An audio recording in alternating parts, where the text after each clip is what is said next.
keep working on myself and making sure that I'm ready for Yeah. whenever I do go back. Well, you know what though? Why don't we get started? That's a great segue into our conversation today. So welcome everyone. This is our Thursday afternoon, our Instagram live with HeadSet. We have athletes that come join us. We have coaches come join us, strength and conditioning, people all in sport that come to join us. And today I'm happy to be able to see now, as I have talked to him quite a few times off of Instagram. It's Milovan Kapor. So Milovan, thank you so much for joining us.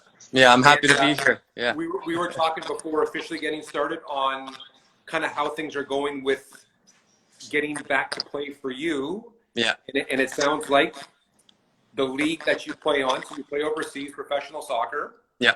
Yeah. And you're a Canadian professional soccer player playing overseas. That's correct. And your season was cut short. Yeah, it was. It was. So right now at the moment I'm playing in Uzbekistan. I'm playing for a club over there called Bukhara. It's the second or the third biggest city in Uzbekistan. And it's got a lot of history. It's a city, you know, that people know well, that are familiar with Uzbekistan. And I've enjoyed my time there. And like you said, you know, unfortunately it got cut short because the season started in mid-February. And because of COVID, obviously, after a few games, we had to cut the season short and just wait it out like everybody else. And like you say, it's been a big aspect of sport for the last few months. And you have gone through it. You had your season cut short. You had to come home because you were an international player. Absolutely. Coming back home, how have you been able to kind of take on the challenges of season cut short and then doing your training at home? Well, you know, like, I mean, I know a lot of people that are in tougher situations than I am. I know some teammates that I've played with that unfortunately didn't get a chance to go home, and you know they had to wait it out in the countries that they were in, and unfortunately that was the situation that they were in, right? And they had to deal with it. But in terms of myself, I've just been making sure that I'm on top of staying in shape, working on my diet, just making sure that my body's in tone and ready for whenever I do get back. And, you know, being a professional athlete, I think that's one of the most important things you need to be aware of, because at any moments in time, you can just get back on the field like this, right? And when you do, you have to make sure that you're ready, because like I said, they've already started playing over there in Uzbekistan. And when I do go back, I'm going to have to be as ready as possible just to make sure that, you know, I prevent any injuries that might come forth, you know, from when players aren't ready and aren't able to play maybe a full 90 minutes. So I have to definitely do my part as a professional. Yeah, yeah. And in the last few weeks, I would say now it's at least a couple months where that's been a theme of ours. Yeah, right? absolutely. Talking to athletes, talking to coaches. And from the athlete side, that is a consistent theme, that I need to be ready for when I go back, because that could happen at any time. Yeah. Yeah. No, definitely. Definitely. Because, you know, as an athlete or as anybody, you know, that's returning to work, I think the biggest thing for anybody is staying positive, because, you know, a lot of things are going on now in our lives, and from the mental aspect, you want to make sure that you do have that resilience, right? Like you are making sure that no matter what's happening, you're trying to make the most of every opportunity. So being at home, it was funny. I was just talking with my family about it last night. You know, it's just nice to have everybody around. You know, I've been traveling a lot the last few years, and just having everybody together is such a joy and blessing, right? And I know a lot of people obviously appreciate the time they have with their family, and I sure do. And obviously in terms of just making sure that I'm in shape and making sure I'm always prepared, yeah, it's up to you, right? It's up to the person. No one else is going to help you unless you help yourself first. Yeah. So I think, you know, yeah. But it sounds like also kind of having those loved ones and coming back and being able to get that support. Absolutely. Also means a lot to you. No, definitely. I mean, for any athlete, you know, whatever level you're at, you obviously want to have a good support group around you, right? That's really important. And for me, I've been fortunate enough to have a lot of good people around me throughout my life, you know, from coaches, teammates, friends, family, you know, people that have believed in me along the way. And even those people that haven't, they're the ones that push me even harder to make sure that I do achieve those goals that I've always wanted to achieve. And, for someone like myself, being a Canadian and just playing overseas in the countries that I've been playing in, yeah, it just shows that, that motivation, like I said, that resilience, just pushing through, making sure that I'm doing what I can from my side to make sure that I'm giving everything I can to help any team that I'm a part of. So Yeah, well said, well said. yeah, And people are coming in, and as we go through, I've always been interested since we've known each other about your history in your sport. yeah, yeah, So I would like to talk about it and then absolutely. use it. But if there are people as we go through it, if you have questions for Milovan or I, throw them out there. Yeah, feel free. Right? More So we'll more make than it welcome. Yeah, interactive. If there's no questions, you and I keep on chatting. If there are questions, we'll read them and then we'll put the answers back out to people. okay, perfect. All right. Sounds good. So the history, like everyone's history, I think we can learn from, Yeah, right? And your history, I really appreciate. So I'm going to touch on some, and I think there'll be some little pieces that people can take and make their own. absolutely. So I would love to start from the Canadian soccer player, Yeah, who's probably younger, maybe by about 10 years. He's yeah. getting ready to go from Toronto, Canada, to the University of Maryland in Baltimore, Canada. Baltimore. Yeah, Baltimore, So Canada. Yeah.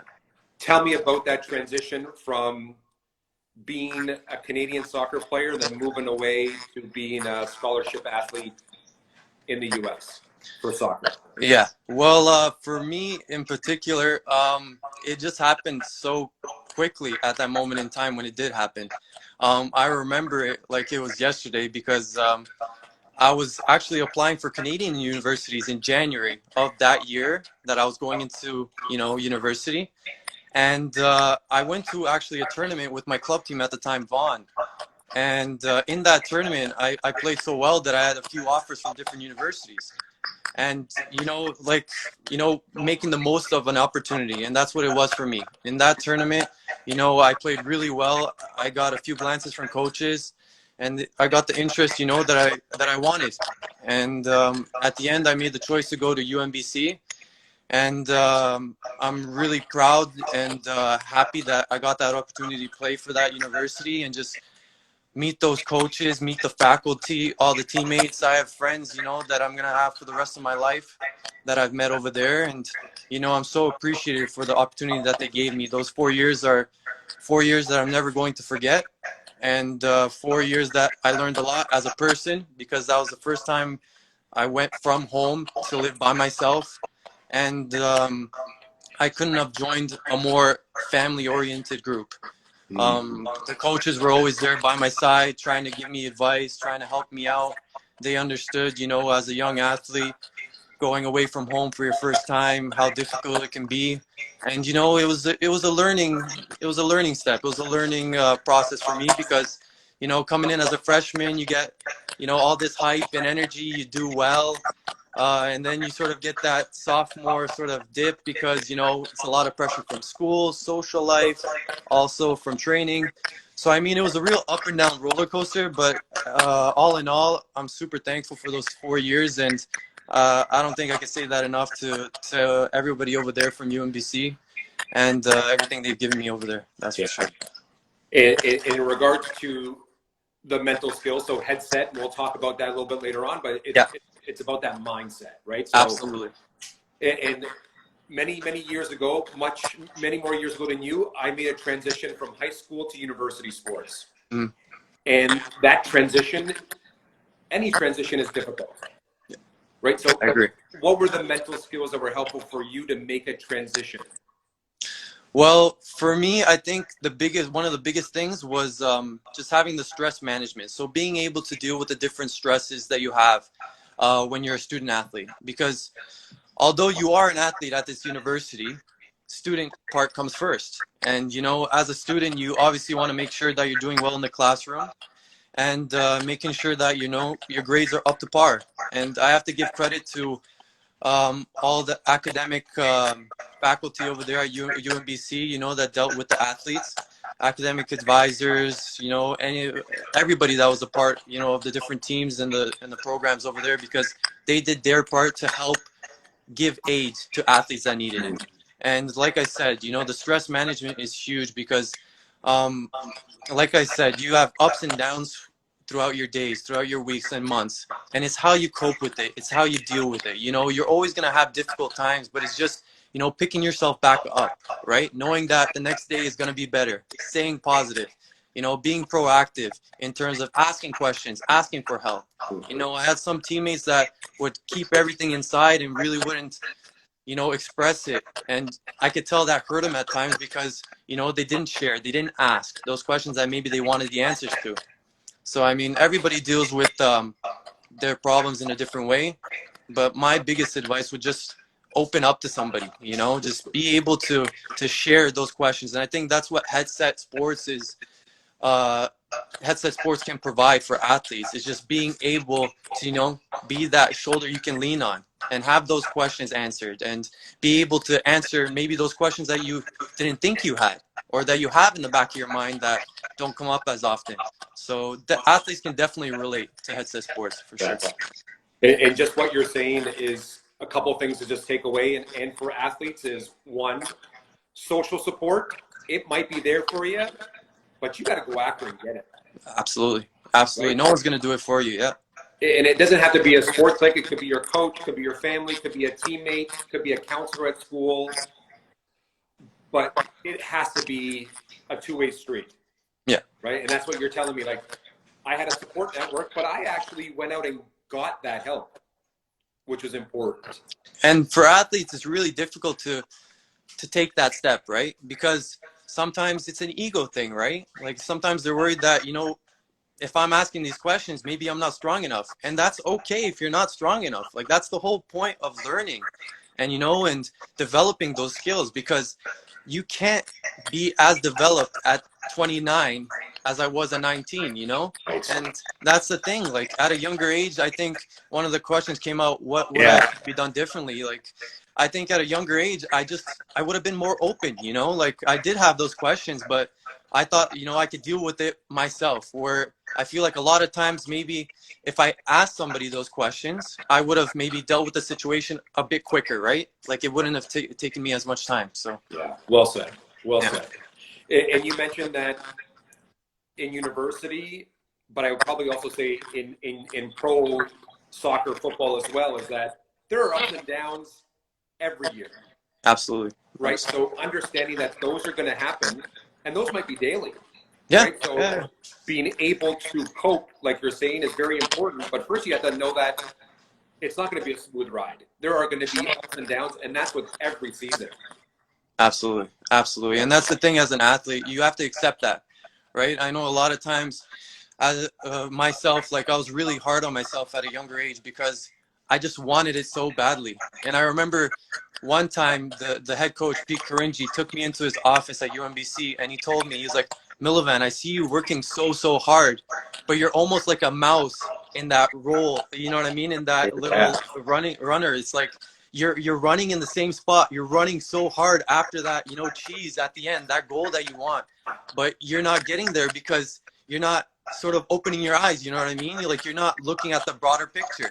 And you know what? That was an eye-opener for me. And I ended up having one of the best seasons of my life in university my senior year. I was top 5 in assists, you know, in the country at Division I. So, I mean, it's just being able to open yourself up and be a little bit vulnerable to get, you know, that criticism that you need to improve as a person and player, right? I love it. I love it. And maybe to add to that is, to me, it's feedback. Right?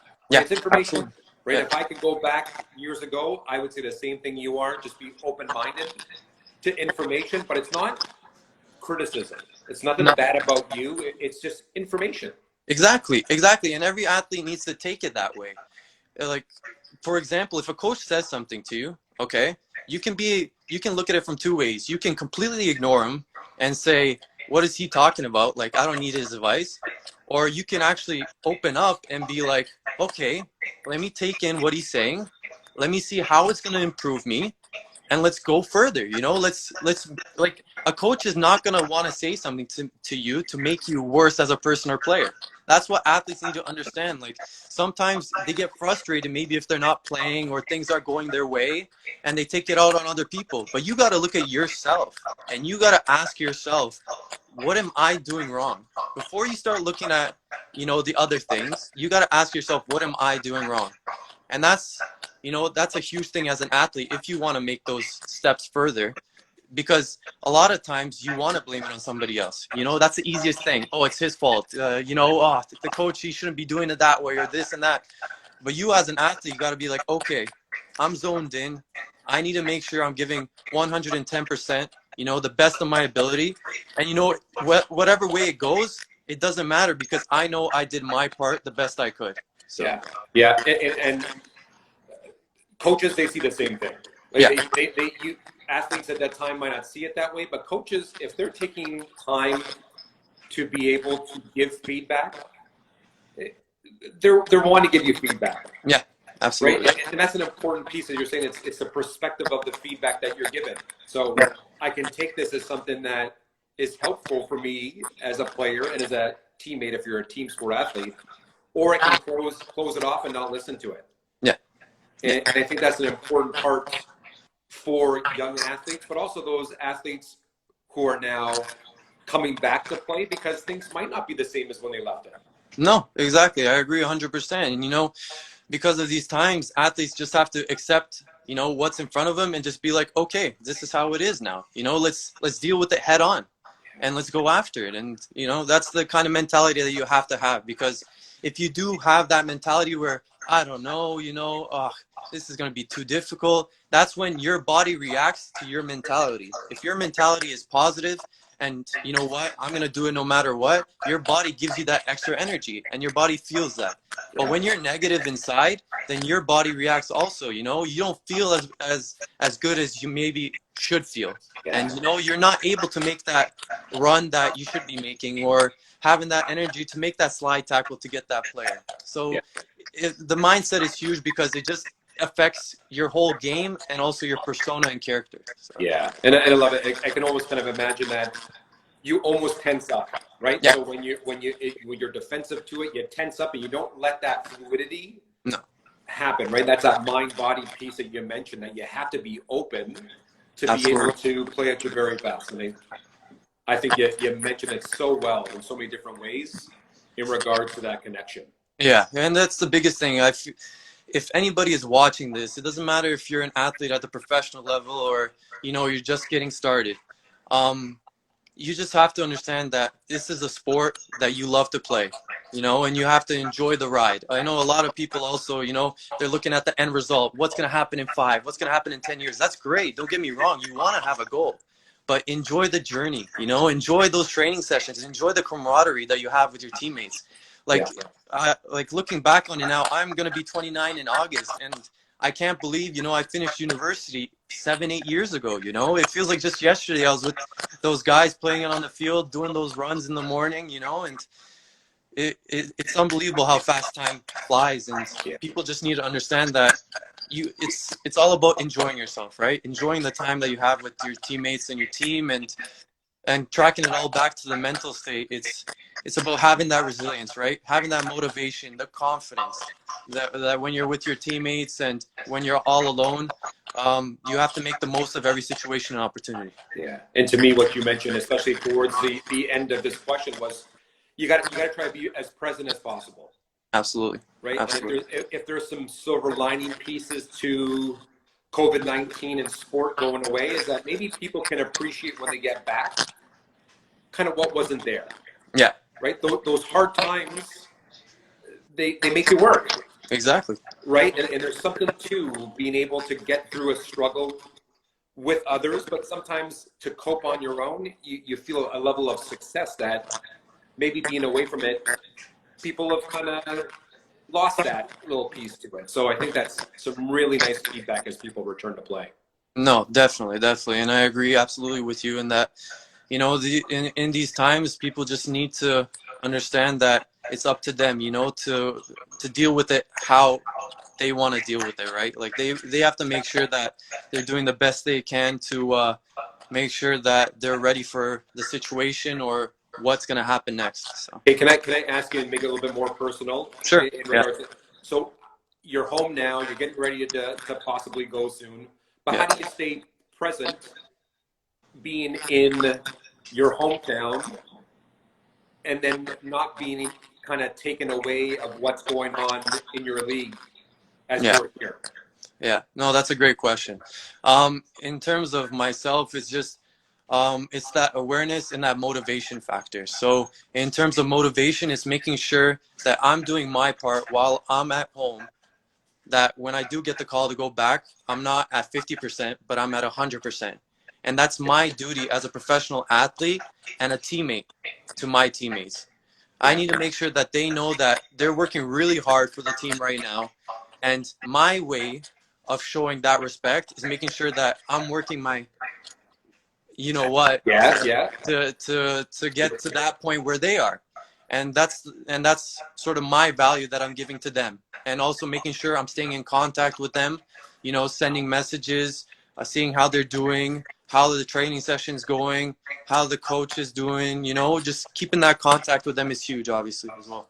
Yeah, for sure, for sure. Hey, how do you track it? How do you know you've put it all in every single day or that training session? How do you know you've done your part for you and your teammates? Great question. How do you know? Yeah, well, with my team, we get a certain program, so we got to make sure, you know, we're running at a certain level and doing the certain activities and exercises to make sure that we're as best of shape as possible.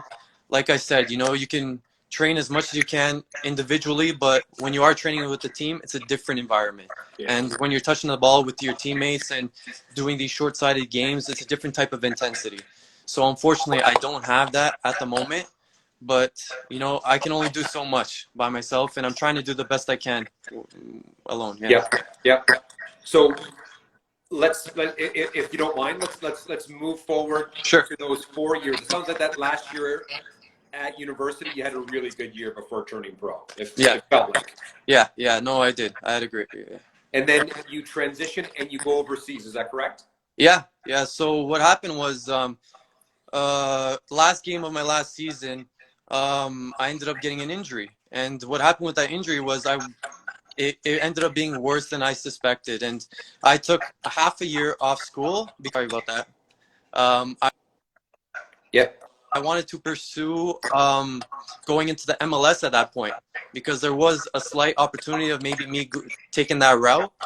And because of my injury, I wasn't able to, you know, be at the top, the best shape that I should have been. And because of that, I had to go back to school that summer. And after that summer, I made that transition into Europe. And my first stop was in Spain. I got in contact with an agent from there. And that agent gave me an opportunity to, you know, start my European career in the 5th division of Spain. Because the biggest transition from university to the pros is you're starting from up here to coming down here again. You're coming into a whole new environment. You're the new guy. You have to learn the language, the culture, you know, and you have to earn the respect of the players that you're playing with. You know, every training session, you got to show that you want it. You got to show that you deserve to be there. If you take that one day off, that's where you start, you know, getting those looks from players and maybe not getting the respect that you want to get.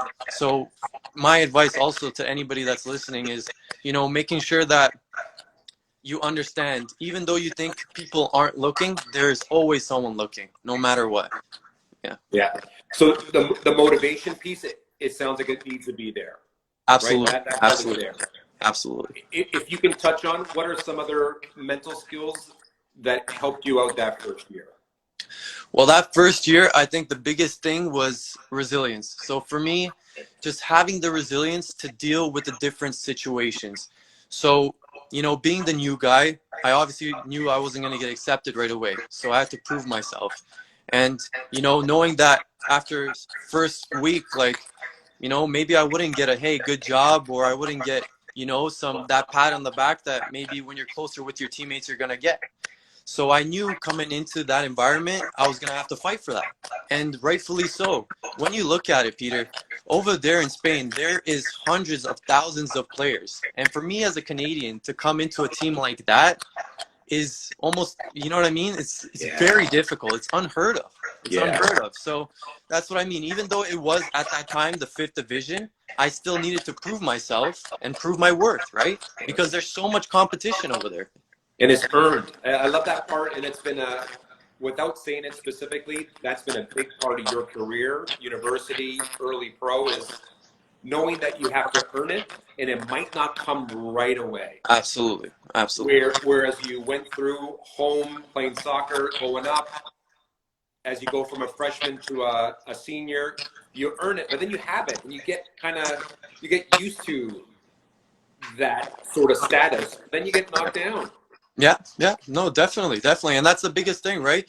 Being able to accept it, but also handle it, right? Like, you know that you're taking that peg down, right? Like, you're the new guy, but you have to know, like, all right, I want to be back to where I was, you know? I want to be one of the best players on that team, and I got to prove myself. I got to show them why I should be there.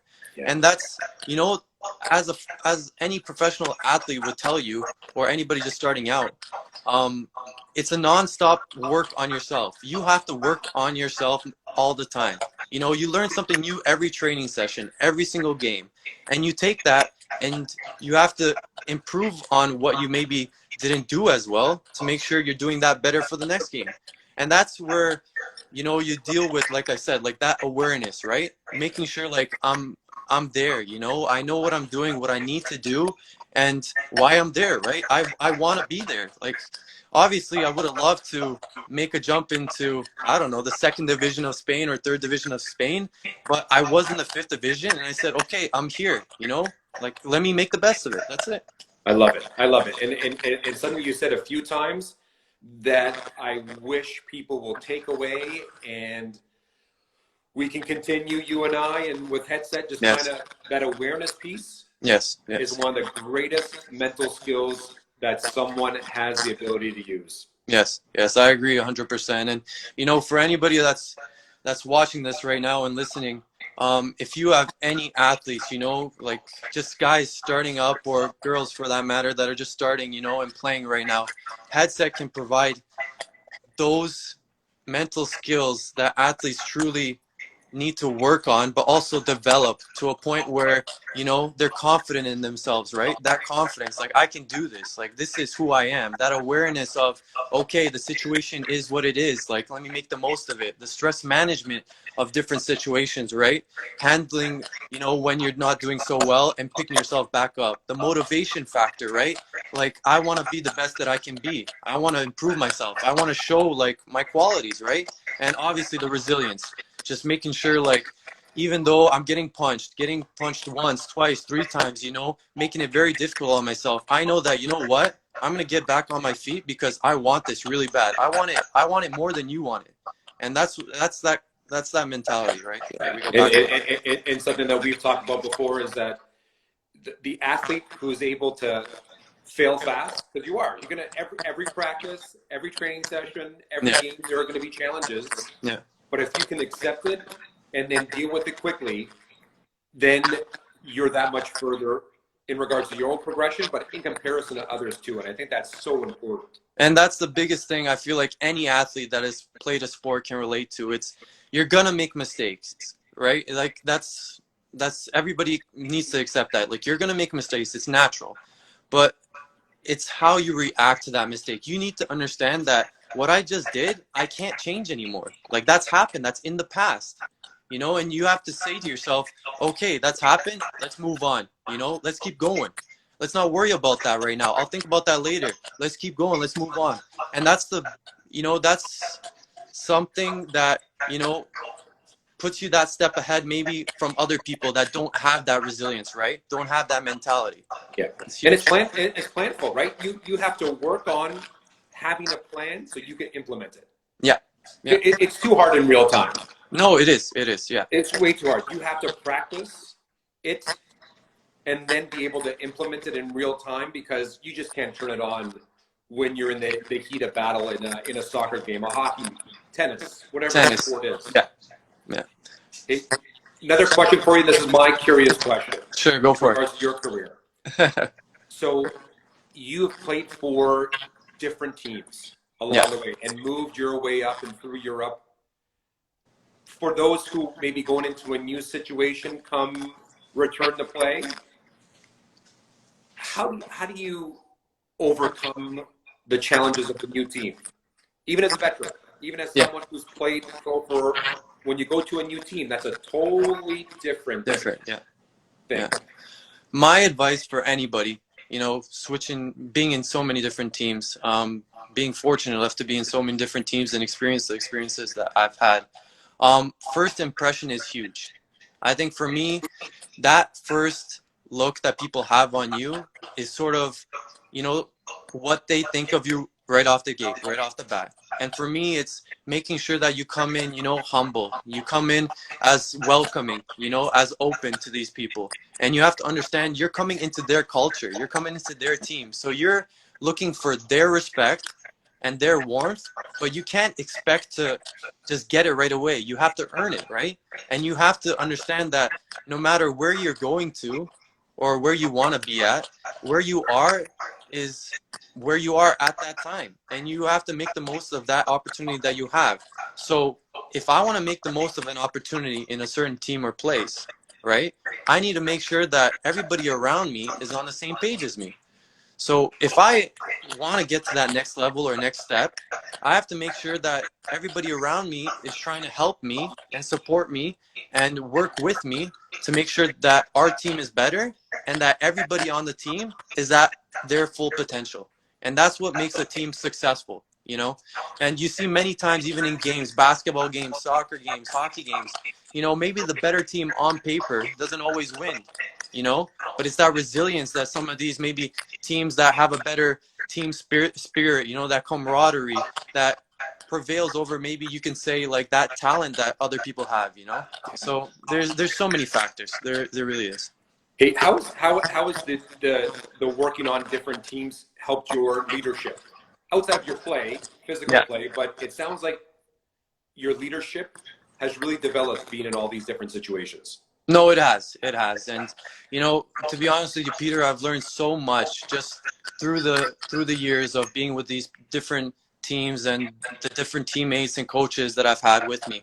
And in just to relate directly to leadership, I can say that I sort of relate to a lot of different types of players, you know, because of what I've gone through in my life, you know. And I've had to start from the bottom so many times because I've sort of had that direction or that path in my life, and I've accepted that, and I've realized, you know, that's just how it is. And that's why I've become such a fighter, you know. Like I've always wanted more. I've always expected so much of myself because that's who I am as a person, you know. That's my character.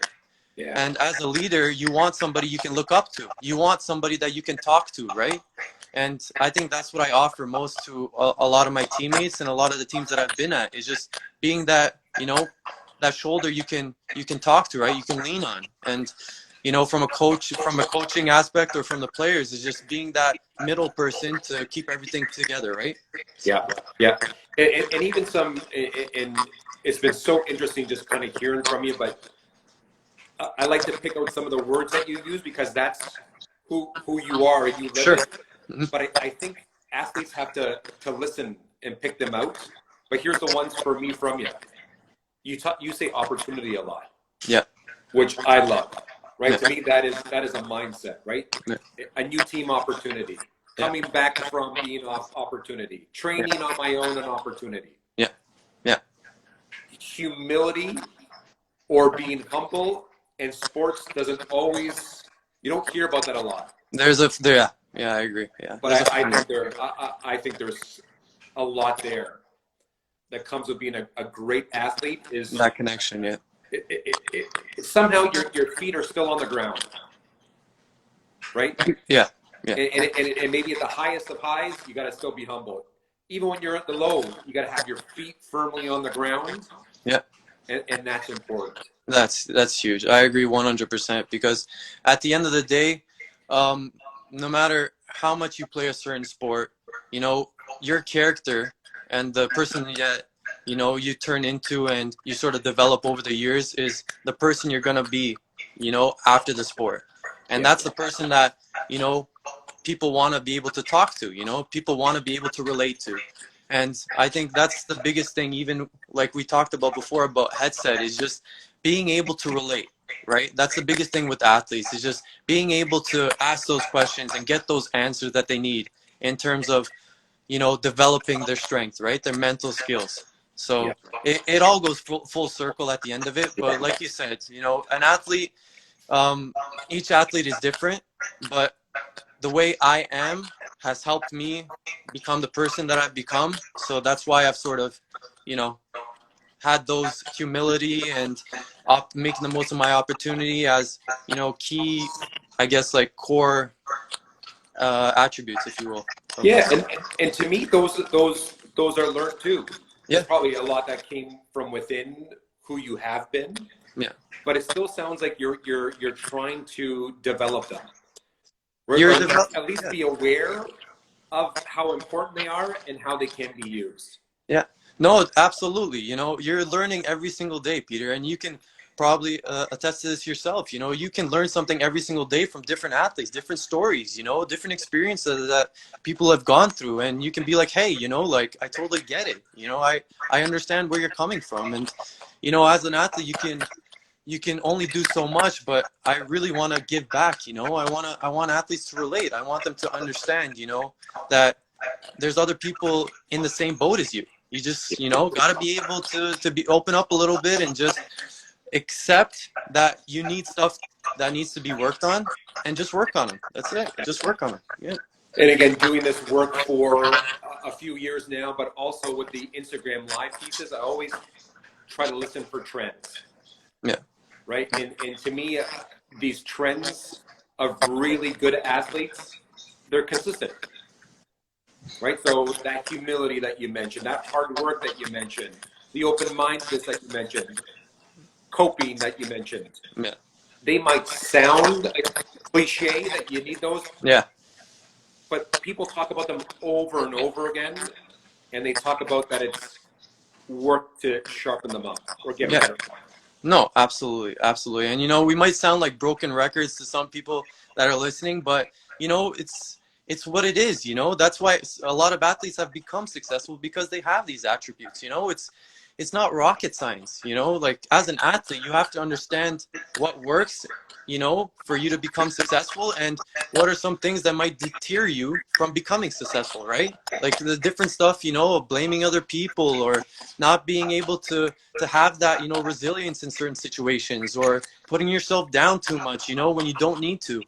And that's where you need to work on those mental aspects, right? Like the confidence, work on the confidence, right? Making sure you're more motivated and you're resilient, to certain situations. And you can develop that and work on that every single day. Yeah. Hey, just to conclude for my questions, and then we'll take any other questions. Yeah. Absolutely. So how do you see headset and its use a little bit more, like how can you see it being used specifically in the game of soccer or football? Okay. In terms of just headset as a tool, I feel like any athlete, especially in the sport of soccer, football, if you can take time out of your day just to answer questions that, will develop and will improve that certain skill set, then I say, why not? As an athlete, you can always learn something new, like we've talked about so many times, and you can improve on things that maybe you thought you were really good at.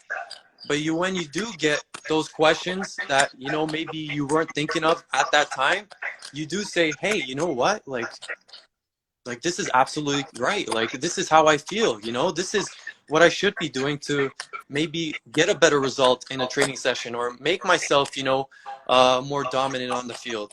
And I think this program that Headset provides in terms of working on your mental skills can be a huge tool for any soccer player or football player in terms of getting them ready for matches, and or even giving themselves the proper feedback after matches, right? Which is also very important, because you can do as much as you can for training sessions, and let's say a match doesn't go as well as maybe you wanted it to go.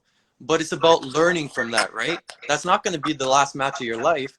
So you have to make sure that you want to make that opportunity of what you did to teach yourself and to learn from it.